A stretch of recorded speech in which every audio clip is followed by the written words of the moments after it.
जय भीम।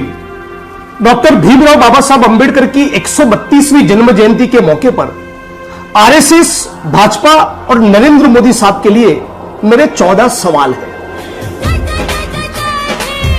पहला सवाल, दिल्ली की सड़कों पर जब आरएसएस और भाजपा के लोगों ने बाबा साहब अंबेडकर के भारतीय संविधान को जलाया, तब खामोश रहने वाले मोदी साहब अब आप कौन सा मुंह लेकर बाबा साहब को 14 अप्रैल के दिन नीला कुर्ता पहनकर माला अर्पण करने जाओगे?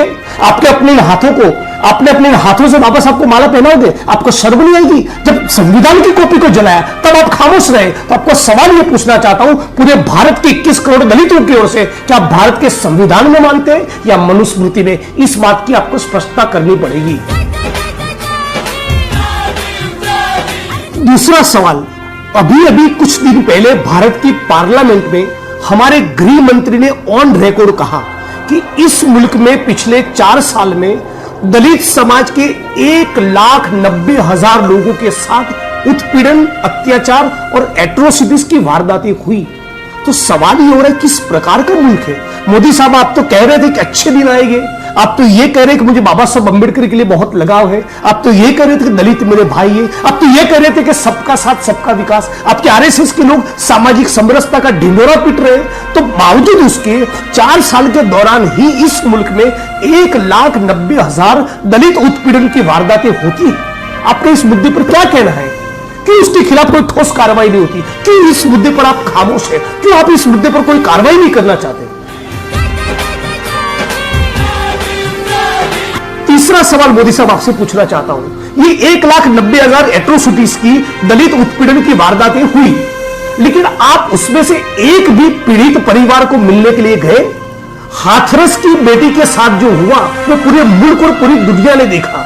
आप उसके मां बाप के आंसू पोंछने के लिए गए? आप तो कुत्ते के मरने पर ट्वीट करते हैं, लेकिन 1,90,000 में से एक भी ऐसी घटना नहीं जब आप दलित परिवार के आंसू पोंछने के लिए गए हैं। तो किस मुंह से आप कहते हैं कि मैं बाबा साहब अंबेडकर के विचारों में मानता हूं? आप जब गुजरात के मुख्यमंत्री थे तब भी कभी एक भी दलित परिवार की मुलाकात नहीं ली। आप जब भारत के प्रधानमंत्री बन चुके हैं तब भी जीवन में कभी आप एक भी दलित एट्रोसिटी के परिवार की मुलाकात नहीं ले रहे। ये किस प्रकार की संवेदनशीलता है? सवाल नंबर 4, मोदी साहब, आपने कर्मयोगी नाम की किताब में लिखा है कि सफाई कर्मियों को सफाई काम करने में आध्यात्मिकता का आनंद मिलता है। जब कोई दलित, जब कोई गरीब, कोई मजदूर गटर में उतरकर मैला साफ करे, गटर सफाई का काम करे, जहां पर जहरीली गैस के कारण मौत होने का चांसेस हो, इस मुल्क में स्वतंत्रता से लेकर अब तक अनगिनत दलितों ने सफाई काम करने के कारण अपने जीवन खोए, और आप ये कहते हैं कि सफाई कर्मियों को सफाई काम करने में आध्यात्मिकता का आनंद मिलता है? तो आप भी कभी गटर में उतरकर एक बार इस आध्यात्मिकता का आनंद लीजिए ना। गुजरात में अभी हाल ही में 15 दिनों में 5-7 सफाई कर्मियों की गटर में उतरने के कारण, जहरीली गैस के कारण मौत हो गई। तो क्या वो लोग आध्यात्मिकता का आनंद लेते हुए मरे? ये है आपकी सोच, ये संस्कार, ये आपको कहां से मिले? मोहन भागवत से मिले या मनुस्मृति से मिले?